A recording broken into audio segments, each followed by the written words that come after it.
वाहिगुरु जी का खालसा वाहिगुरु जी की फतेह। धन धन सतगुरु गुरु ग्रंथ साहिब जी की बाणी के अंदर अमृतमय बचन हैं। राम जपो जी ऐसे ऐसे, ध्रुव प्रहलाद जप्यो हर जैसे।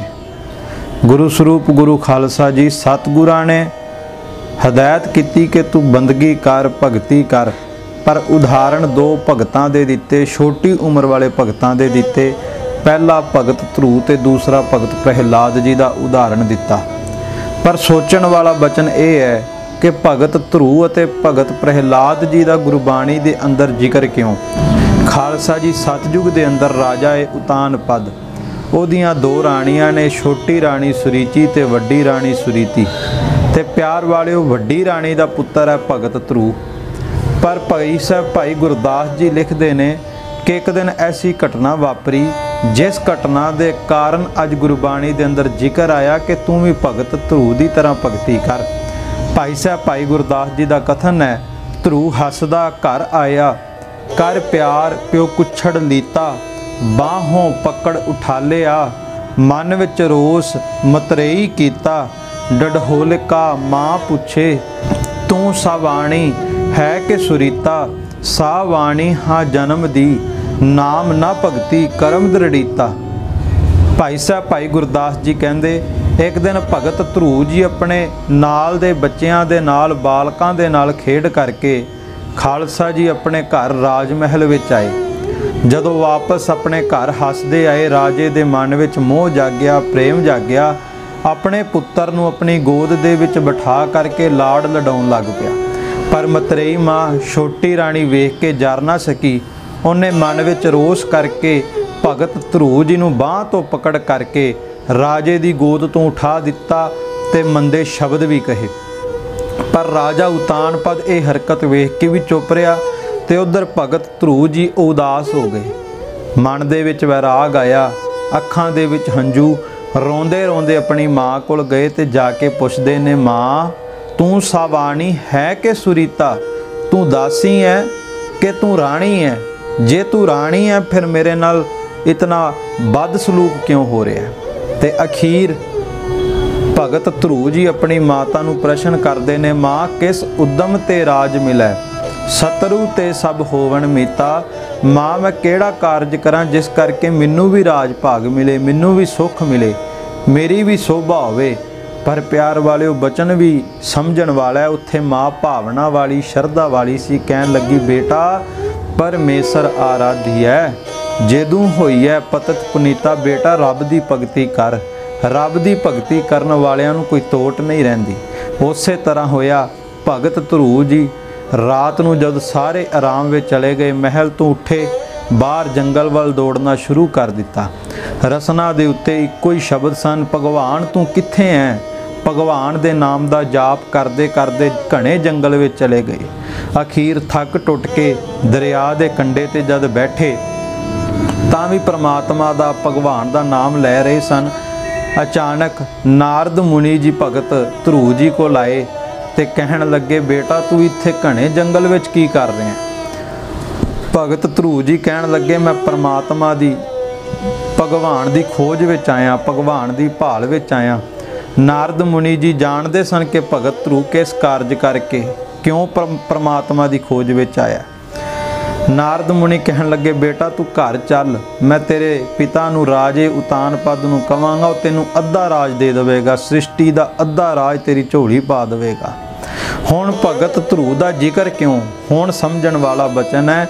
भगत ध्रुव जी कहन लगे, अच्छा हले ते भगती करन लई चलिया सां ते परमात्मा ने अद्धी सृष्टि दा राज मेरे कदमां विच लिया डिग्या, ते जे मैं भगती करके परमात्मा नूं पा लिया ते सच है वो दात उहदे घरों लवांगा जिस दात दा संसार ते मुल कोई नहीं। ते दूसरा भगत प्रहलाद जी खालसा जी, जिन्हां दे पिता ने हरनाकश, जिन्हां ने परमात्मा दी तपस्या करके वर लए परमात्मा तो कि ना अंदर मरा, ना बाहर मरा, ना दिने मरा, ना रात मरा। और जदों अमर होण दा वर लै लिया, उस अकाल पुरख की भगती करके दैंत बिरती जाग गई, हंकार आ गया, तिन्ने लोक जित लए ते पृथ्वी दे उत्ते अपने नाम की जय जयकार कराउण लग पिया। ਜਲੇ ਹਰਨਾਕਸ਼ ਥਲੇ ਹਰਨਾਕਸ਼ ਦਾ ਜਾਪ ਕਰਾਉਣ ਲੱਗ ਪਿਆ। ਪਰ ਪਰਮਾਤਮਾ ਦੀ ਕਿਰਪਾ ਹੋਈ, ਉਹਦੇ ਹੰਕਾਰ ਨੂੰ ਭੰਨਣ ਦੇ ਲਈ ਉਹਦੇ ਘਰ ਦੇ ਵਿੱਚ ਰੱਬ ਦਾ ਭਗਤ ਪੈਦਾ ਹੋਇਆ। ਉਸ ਅਕਾਲ ਪੁਰਖ ਵਾਹਿਗੁਰੂ ਪਰਮਾਤਮਾ ਦਾ ਪਿਆਰਾ ਪੈਦਾ ਹੋਇਆ। ਤੇ ਜਦੋਂ ਹਰਨਾਕਸ਼ ਨੇ ਆਪਣੇ ਪੁੱਤਰ ਪ੍ਰਹਿਲਾਦ ਨੂੰ ਪੜ੍ਹਨੇ ਪਾਇਆ ਸੰਡੇ ਮਰਕੇ ਦੇ ਕੋਲ, ਉੱਥੇ ਸਾਰੇ ਬੱਚਿਆਂ ਨੂੰ ਪੜ੍ਹਾਇਆ ਜਾ ਰਿਹਾ ਸੀ, ਬੋਲੋ ਹਰਨਾਕਸ਼ ਮਹਾਰਾਜ ਕੀ ਜੈ। ਪਰ ਉੱਥੇ ਵੀ ਭਗਤ ਪ੍ਰਹਿਲਾਦ ਜੀ ਪਰਮਾਤਮਾ ਦੀ ਜੈ ਕਰਦੇ ਰਹੇ। ਔਰ ਜਦੋਂ ਉਹਨਾਂ ਨੇ ਦੁਬਾਰਾ ਪੁੱਛਿਆ ਕਿ ਤੂੰ ਆਪਣੇ ਪਿਤਾ ਦੀ ਜੈ ਕਿਉਂ ਨਹੀਂ ਕਰਦਾ, ਕਹਿਣ ਲੱਗੇ ਜੈ ਜੈਕਾਰ ਉਹਦੀ ਕਰਾਂਗਾ ਜਿਹੜਾ ਕੁੱਲ ਕਾਇਨਾਤ ਦਾ ਮਾਲਕ ਹੈ। ਜਦੋਂ ਹਰਨਾਕਸ਼ ਨੂੰ ਪਤਾ ਲੱਗਾ, ਹੰਕਾਰ ਜਾਗਿਆ, ਮਨ ਵਿੱਚ ਕ੍ਰੋਧ ਆਇਆ, ਸਮਝਾਇਆ, ਪਰ ਭਗਤ ਪ੍ਰਹਿਲਾਦ ਜੀ ਨਾ ਸਮਝੇ। ਉਹਨਾਂ ਦੇ ਰਸਨਾ ਦੇ ਉੱਤੇ ਰਾਮ ਦੇ ਨਾਮ ਦਾ ਜਾਪ ਚੱਲ ਰਿਹਾ ਸੀ। ਹਰਨਾਕਸ਼ ਨੇ ਹੁਕਮ ਕੀਤਾ ਕਿ ਇਸ ਨੂੰ ਜਾ ਕਰਕੇ ਨਦੀ ਵਿੱਚ, ਦਰਿਆ ਵਿੱਚ ਡੇਗ ਆਓ।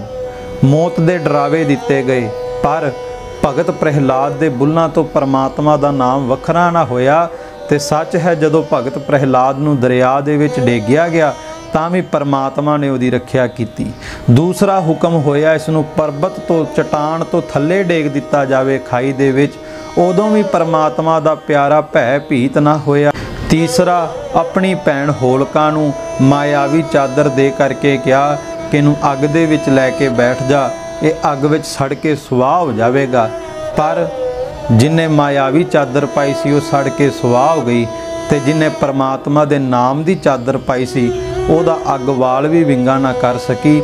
ਤੇ ਜਦੋਂ ਫਿਰ ਹਰਨਾਕਸ਼ ਹੋਰ ਕ੍ਰੋਧਿਤ ਹੋਇਆ, ਹੱਥ ਵਿੱਚ ਤੇਗ ਪਕੜ ਕੇ, ਸ਼ਮਸ਼ੀਰ ਪਕੜ ਕੇ ਭਗਤ ਪ੍ਰਹਿਲਾਦ ਨੂੰ ਕਹਿੰਦਾ ਮੈਨੂੰ ਦੱਸ ਤੇਰੀ ਰੱਖਿਆ ਕੌਣ ਕਰਦਾ। ਤੇ ਫਿਰ ਪਿਆਰ ਵਾਲਿਓ ਉੱਥੇ ਹਰ ਜੁਗ ਜੁਗ ਭਗਤ ਉਪਾਇਆ, ਪੈਜ ਰੱਖਦਾ ਆਇਆ ਰਾਮ ਰਾਜੇ। ਹਰਨਾਕਸ਼ ਦੁਸ਼ਟ ਹਰ ਮਾਰਿਆ, ਪ੍ਰਹਿਲਾਦ ਤਰਾਇਆ, ਅਹੰਕਾਰੀਆ ਨਿੰਦਕਾ ਪਿੱਠ ਦੇ ਨਾਮ ਦਿਓ ਮੁਖ ਲਾਇਆ। ਜਨ ਨਾਨਕ ਐਸਾ ਹਰ ਸੇਵਿਆ ਅੰਤ ਲੈ ਛਡਾਇਆ।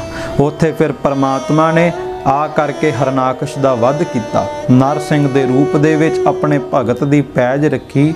ਪਰ ਭਗਤ ਧਰੂ ਅਤੇ ਭਗਤ ਪ੍ਰਹਿਲਾਦ ਦਾ ਜ਼ਿਕਰ ਇਸ ਕਰਕੇ ਆਇਆ ਕਿ ਭਗਤ ਧਰੂ ਨੂੰ ਲਾਲਚ ਮਿਲੇ ਪਰ ਭਗਤੀ ਨਹੀਂ ਛੱਡੀ, ਭਗਤ ਪ੍ਰਹਿਲਾਦ ਨੂੰ ਡਰ ਮਿਲਿਆ, ਭੈ ਮਿਲਿਆ ਮੌਤ ਦਾ, ਪਰ ਤਾਂ ਵੀ ਭਗਤੀ ਨਾ ਛੱਡੀ। ਨਹੀਂ ਛੋਡੂ ਰੇ ਬਾਬਾ ਰਾਮ ਨਾਮ। ਆਪਾਂ ਵੀ ਸਾਰੇ ਉਸ ਪਰਮਾਤਮਾ ਦੇ ਪ੍ਰੇਮ ਦੇ ਵਿੱਚ ਜੁੜੀਏ, ਪਰਿਵਾਰਾਂ ਦੇ ਨਾਲ ਬੈਠ ਕਰਕੇ ਬੰਦਗੀ ਕਰੀਏ। ਖਾਲਸਾ ਜੀ, ਇੱਕ ਗੁਰਸਿੱਖ ਦਾ ਬਚਨ ਮੈਂ ਸਾਂਝਾ ਕਰਾਂ। ਅਖੰਡ ਕੀਰਤਨੀ ਜਥੇ ਦੇ ਅੰਦਰ ਭਾਈ ਸਾਹਿਬ ਭਾਈ ਰਾਮਾ ਸਿੰਘ ਜੀ ਹੋਏ। ਉਹਨਾਂ ਨੂੰ ਵੀ 6 ਸਾਲ ਦੀ ਉਮਰ ਦੇ ਵਿੱਚ ਭਗਤੀ ਕਰਨ ਦੀ ਜਾਗ ਲੱਗ ਗਈ। ਉਹਨਾਂ ਨੂੰ ਜਾਗ ਕਿਸ ਤਰ੍ਹਾਂ ਲੱਗੀ? ਮਾਤਾ ਕੋਲੋਂ ਲੱਗੀ। ਮਾਤਾ ਪਿਤਾ ਹੀ ਬੱਚੇ ਨੂੰ ਸਿੱਧੇ ਰਾਹ ਪਾਉਂਦੇ ਨੇ। ਉਹ ਲਿਖਦੇ ਨੇ ਆਪਣੀ ਸਵੈ ਜੀਵਨੀ ਦੇ ਅੰਦਰ ਕਿ ਇੱਕ ਦਿਨ ਮਾਤਾ ਜੀ ਵਸਤਰ ਧੋ ਰਹੇ ਸਨ, ਮੋਟੇ ਡੰਡੇ ਦੇ ਨਾਲ ਵਸਤਰਾਂ ਨੂੰ ਜ਼ੋਰ-ਜ਼ੋਰ ਦੀ ਕੁੱਟ-ਕੁੱਟ ਕੇ ਧੋ ਰਹੇ ਸਨ, ਵਾਰ-ਵਾਰ ਡੰਡਾ ਵਸਤਰਾਂ ਉੱਤੇ ਮਾਰ ਰਹੇ ਸਨ। ਮੈਂ ਸੁਭਾਵਕ ਹੀ ਪੁੱਛਿਆ, ਮਾਤਾ ਕੀ ਕਰ ਰਹੇ ਹੋ? ਬਾਰ-ਬਾਰ ਇਹਨਾਂ ਵਸਤਰਾਂ ਨੂੰ ਕਿਉਂ ਕੁੱਟ ਰਹੇ ਹੋ, ਕਿਉਂ ਮਾਰ ਰਹੇ ਹੋ? ਮਾਤਾ ਦੇ ਬੋਲ ਸਨ, ਬੇਟਾ ਇਹਨਾਂ ਕੱਪੜਿਆਂ ਨੂੰ ਮੈਲ ਲੱਗੀ ਹੈ, ਇਹ ਮੈਲ ਕੱਢਣ ਲਈ ਇਹਨਾਂ ਨੂੰ ਡੰਡੇ ਦੇ ਨਾਲ ਕੁੱਟ ਰਹੀ ਹਾਂ। ਤੇ ਅਖੀਰ 2 ਮਿੰਟ ਦੀ ਖਾਮੋਸ਼ੀ ਤੋਂ ਬਾਅਦ ਮਾਤਾ ਨੇ ਕਿਹਾ, ਬੇਟਾ ਇੱਕ ਹੋਰ ਬਚਨ, ਇੱਥੇ ਸੰਸਾਰ ਤੇ ਆ ਕਰਕੇ ਜਿਹੜੇ ਬੰਦੇ ਨਾਮ ਨਹੀਂ ਨਾ ਜਪਦੇ, ਜਿਹੜੇ ਭਗਵਾਨ ਦਾ, ਖੁਦਾ ਦਾ, ਵਾਹਿਗੁਰੂ ਦਾ ਸਿਮਰਨ ਨਹੀਂ ਕਰਦੇ, ਉਹਨਾਂ ਨੂੰ ਵੀ ਮੈਲ ਲੱਗ ਜਾਂਦੀ ਹੈ। ਤੇ ਜਿਵੇਂ ਫਿਰ ਇਹ ਡੰਡਾ ਇਹਨਾਂ ਨੂੰ ਕੁੱਟ ਰਿਹਾ ਹੈ, ਫਿਰ ਜਮ ਵੀ ਆਉਂਦੇ ਨੇ ਤੇ ਜਮਾਂ ਦੇ ਦੂਤ ਵੀ ਆ ਕਰਕੇ ਇਸ ਇਨਸਾਨ ਨੂੰ, ਇਸ ਜੀਵ ਨੂੰ ਆ ਕਰਕੇ ਕੁੱਟਦੇ ਨੇ, ਇਹਨੂੰ ਸਜ਼ਾ ਦਿੰਦੇ ਨੇ। ਬਸ ਉੱਥੋਂ ਭਾਈ ਸਾਹਿਬ ਭਾਈ ਰਾਮਾ ਸਿੰਘ ਜੀ ਨੂੰ ਭਗਤੀ ਕਰਨ ਦੀ ਜਾਗ ਲੱਗੀ ਤੇ ਕਲਗੀਧਰ ਪਾਤਸ਼ਾਹ ਨੇ ਕਿਰਪਾ ਕੀਤੀ, ਦੀਦਾਰੇ ਬਖਸ਼ ਕਰਕੇ ਫਿਰ ਉਹਨਾਂ ਨੂੰ ਅੰਮ੍ਰਿਤ ਸੰਚਾਰ ਦੀ ਵੀ ਸੇਵਾ ਲਾਈ। ਸੋ ਪਿਆਰ ਵਾਲਿਓ, ਯਤਨ ਕਰੀਏ ਆਪਣੇ ਜੀਵਨ ਦੇ ਵਿੱਚ ਕ੍ਰਾਂਤੀ ਲਿਆਈਏ, ਗੁਰਬਾਣੀ ਤੋਂ ਸੇਧ ਲੈ ਕਰਕੇ ਗੁਰਮਤਿ ਦੇ ਰਾਹ ਤੇ ਤੁਰਨ ਦਾ ਯਤਨ ਕਰੀਏ। ਵਾਹਿਗੁਰੂ ਜੀ ਕਾ ਖਾਲਸਾ, ਵਾਹਿਗੁਰੂ ਜੀ ਕੀ ਫਤਿਹ।